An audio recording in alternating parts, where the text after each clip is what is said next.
Hello everyone, welcome back to my channel. कल हमने idioms and phrases की आधी क्लास पूरी की थी। ठीक है, ये इसका पार्ट 2 है, तो चलिए शुरू करते हैं। Select the most appropriate idiom of the given meaning, not willing to accept the idea of others. ठीक है, अप्रोप्रिएट इडियम बताना है। ठीक है, जो कि not willing to accept the idea of other, जो कि दूसरे का आइडिया एक्सेप्ट ना करे। ठीक है, तो उसको क्या बोलेंगे हम? Narrow minded. नैरो माइंडेड कौन होते हैं? जो कि लिमिटेड विचारधारा के होते हैं। ठीक है, जिनकी सोच लिमिटेड होती है। ठीक है, जो किसी और के आइडियाज़ को एक्सेप्ट नहीं कर पाते। ठीक है, a person might say if they are confident that they will outperform someone else. ठीक है, तो इसका मीनिंग क्या होगा? Eat my dust. ठीक है, मतलब कि कोई इंसान इतना कॉन्फिडेंट है कि उसको पता है कि कोई मुझसे आगे नहीं बढ़ सकता। ठीक है, तो उसको क्या बोलेंगे? ईट माई डस्ट। अगर किसी को नीचा दिखाना है, ठीक है, मतलब उसको इतना कॉन्फिडेंस है कि वो दूसरों को बोलेगा ईट माई डस्ट। ठीक है, यानी कि मेरी मिट्टी खाओ, मतलब वो इतना अपने आप को महान मानता है। ठीक है, इसमें ना एक इडियम है। ठीक है, वो लास्ट क्लास में कवर किया होगा हमने। ठीक है, add fuel to the fire. इसका मतलब तो सिंपल सा है, आग में घी डालने का काम करना। ठीक है, अब इसका नेक्स्ट है ग्रीन आइड। ग्रीन आइड मतलब जेलिस। ठीक है, जेलिस, जिसकी हरी आँखें हो वो क्या है? जेलिस है। Give loose rein to. ठीक है, इसका मतलब क्या होगा? Give on complete freedom. ठीक है, किसी को कंप्लीटली फ्रीडम दे देना, आज़ादी दे देना। ठीक है, गिव लूज रेन टू। ठीक है, किसी को पूरी स्वतंत्रता दे देना। To go through the motion. ठीक है, मोशन के साथ जाना, तो इसका क्या आंसर होगा? To functions without any enthusiasm. ठीक है, ठीक है, to function without any enthusiasm, यानी बिना बिना उत्साह के, यानी बिना रुचि के काम करना। गो थ्रू द मोशन, यानी कि जहाँ सब जा रहे थे वहाँ पे मैं भी चल दिया, जो काम सब कर रहे थे वो मैंने भी कर लिया। ठीक है, तो इसका मतलब ये हो गया विदाउट किसी इंटरेस्ट के काम करना। ठीक है, बाकी लोग कर रहे थे तो मैंने भी कर लिया, उसमें रुचि हो चाहे ना हो। ठीक है, इस तरीके से। Music to one ear. ठीक है, म्यूजिक टू वन ईयर यानी एक कान से गाने सुनना। इसका मतलब क्या होगा? इसका मतलब होगा गुड न्यूज़। ठीक है, म्यूजिक टू वन ईयर यानी एक कान से सुनना। ठीक है, यानी कि गुड न्यूज़, एक कान से आपको क्या मिली है? Good news. ठीक है, इसे याद रखो। लास्ट वीडियो में मैंने आपसे पूछा था, ठीक है, इसका आंसर क्या होगा? Be on the bread line. ठीक है, तो इसका आंसर क्या होगा? सी, टू बी वेरी पुअर। ठीक है, be on the bread line. Bread मतलब रोटी। ठीक है, तो रोटी की लाइन में कौन लगता है? जो गरीब इंसान होता है। ठीक है, उसे रोटी चाहिए, इसलिए वो लाइन में लगा हुआ है। Lion hearted. लायन हार्टेड मतलब ब्रेव। ठीक है, ब्रेव। और चिकन हार्टेड यानी कावर्ड। ठीक है, डरपोक, fearful. To cool once heeled. ठीक है, इसका मतलब क्या होगा? टू कूल वंस हील मतलब डी, to wait for a very long time. To cool once heel, ये ठीक है, आप हील पे खड़े होकर किसी का इंतज़ार कर रहे हो। ठीक है, to wait for a very long time यानी आपने बहुत लंबे टाइम तक किसी का इंतज़ार किया है। ठीक है, stir up a hornet nest. ठीक है, इसका आंसर क्या होगा? To cause trouble. ठीक है, बहुत समस्याएं खड़ी करना। Stir up a hornet nest. ठीक है, नेस्ट यानी घोंसला, यानी बहुत सारी समस्याओं को बनाना, बुनना। नेस्ट मान यानी बुनना। ठीक है, बना देना। टू कोज ट्रबल, प्रॉब्लम का कारण। ठीक है, बाय फिट्स एंड स्टार्ट्स। इसका आंसर क्या होगा? इरेगुलर। ठीक है, बाय फिट्स एंड स्टार्ट, रुक रुक कर या फिर अनियमित। कभी फिट है, कभी स्टार्ट है, कभी फिट्स, कभी स्टार्ट। ठीक है, इस तरीके से। इरेगुलर। ठीक है, जो कि इरेगुलर है।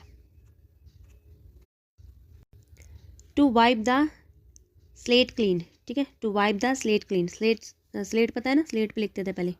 ठीक है, टू वाइप, वाइप यानी साफ करना, क्लीन।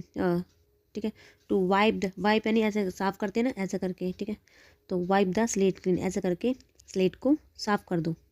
ठीक है, तो इसका आंसर क्या हो जाएगा? To start a new and better better way of behaving. ठीक है, स्लेट होती है ना, स्लेट, स्लेट को साफ करके हम क्या करते हैं? नए वर्ड्स लिखते हैं। तो वही है कि उसको साफ करके नए बिहेव और बेटर वे को बनाना। ठीक है, नई यादें बनाना, बेटर वे ऑफ बिहेविंग। ठीक है, one can who can say who will turn up next, ठीक है, who will turn up, turn up, अब यहाँ पे टर्न अप का मतलब क्या है, टर्न अप यानी यहाँ पे पूछा टर्न अप, ठीक है, पूरा नहीं पूछा, टर्न अप, टर्न अप मतलब क्या होता है, अराइव, ठीक है, पहुँच जाना, टर्न अप मीन्स अराइव, ठीक है, टर्न अप, जैसे कि बोलते हैं ना अब मेरी टर्न है, तो यानी अब मेरी बारी है, ठीक है, तो वो वहाँ पे अब पहुँच गया है। To show the white feather, ठीक है, फेदर क्या होता है, पंख, है ना, वाइट फेदर यानी सफ़ेद झंडी दिखाना है, इसका मतलब क्या हो गया, टू शो साइन ऑफ कावर्डाइंस, ठीक है, यानी कायरता का व्यवहार करना, ठीक है, कायरपन दिखाना, ठीक है, वाइट झंडी दिखा देना यानी हार मान लेना। टॉम एंड जेरी में देखा ना, वाइट झंडी दिखा देते थे यानी कि वो हार मान गए। अब ये देखो, ठीक है, वाइट एलिफेंट, वाइट एलिफेंट कभी देखा है, नहीं देखा ना, तो मतलब रेयर, रेयर क्या होता है, कॉस्टली, ठीक है, वाइट एलिफेंट अगर खरीदने जाओगे तो बहुत महंगा पड़ेगा, कॉस्टली, ठीक है।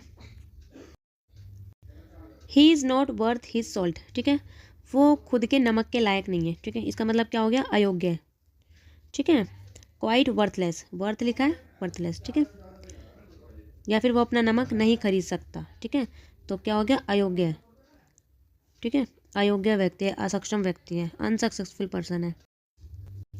नेक्स्ट है हमारा इंच बाय इंच, ठीक है, इसका मतलब क्या होता है, केयरफुली, इंच बाय इंच क्या होता है, केयरफुली, ठीक है, स्लोली एंड केयरफुली, ये आंसर होगा इसका, ए, ठीक है, स्लोली एंड केयरफुली, धीरे धीरे, लेजली एंड केयरफुली, आलस्य से परंतु सावधानी से, क्विकली बट केयरफुली, जल्दी से परंतु सावधानी से, ठीक है, तो इसका राइट आंसर क्या है, इंच बाय इंच यानी धीरे धीरे।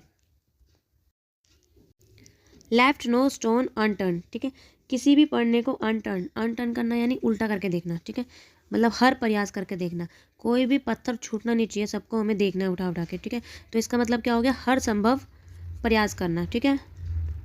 यूज्ड ऑल अवेलेबल मीन्स यानी हर अवसर को पकड़ लेना, ठीक है, उसको इस्तेमाल करके देखना, जैसे कि आपके जितने भी एग्ज़ाम है आपने सभी के एग्ज़ाम दिए, ठीक है, किसी को भी नहीं छोड़ा, वो बाकी आपकी बात की बात है कि आप सिलेक्ट होते हो कि नहीं होते, ठीक है, तो मतलब क्या है, आपने अपनी तरफ से सारे प्रयास कर लिए, ठीक है, एक भी स्टोन को नहीं छोड़ा यानी एक भी एग्ज़ाम को नहीं छोड़ा, ठीक है, ठीक है। अब नेक्स्ट क्या है हमारा, लुक्ड ब्लैंक, ब्लैंक यानी ब्लैंक हो जाना, बिल्कुल खाली, लुक्ड यानी दिखना, तो जब आप ब्लैंक कब होते हो, जब आप कोई भी फील नर्वस होते हो, ठीक है, या फिर आप कुछ समझ नहीं पाते हो, ठीक है, शोड नो फीलिंग और अंडरस्टैंडिंग, ठीक है, जब आप कुछ समझ नहीं पा रहे, हाव भाव प्रकट नहीं कर पा रहे हो अपने, ठीक है, तो उसको बोलेंगे लुक्ड ब्लैंक, बिल्कुल हक्का बक्का रह जाना, ठीक है।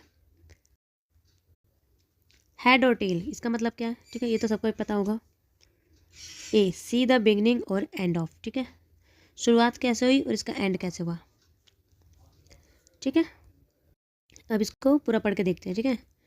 I can not make head और टेल ऑफ योर स्टोरी, ठीक है, यानी कि मैं तुम्हारी स्टोरी का हेड और टेल नहीं बना सकता हूँ, ठीक है, तो इसका आंसर क्या है, अगर हम इसको मीनिंग में जाने तो सी द बिगनिंग और एंड, ठीक है, ना तो मैं तुम्हारी स्टोरी को स्टार्टिंग दे सकता हूँ ना ही एंड दे सकता हूँ, ठीक है। आई कांट मेक हेड और टेल, हेड और टेल मतलब हेड यानी स्टार्टिंग और टेल यानी एंड, ठीक है।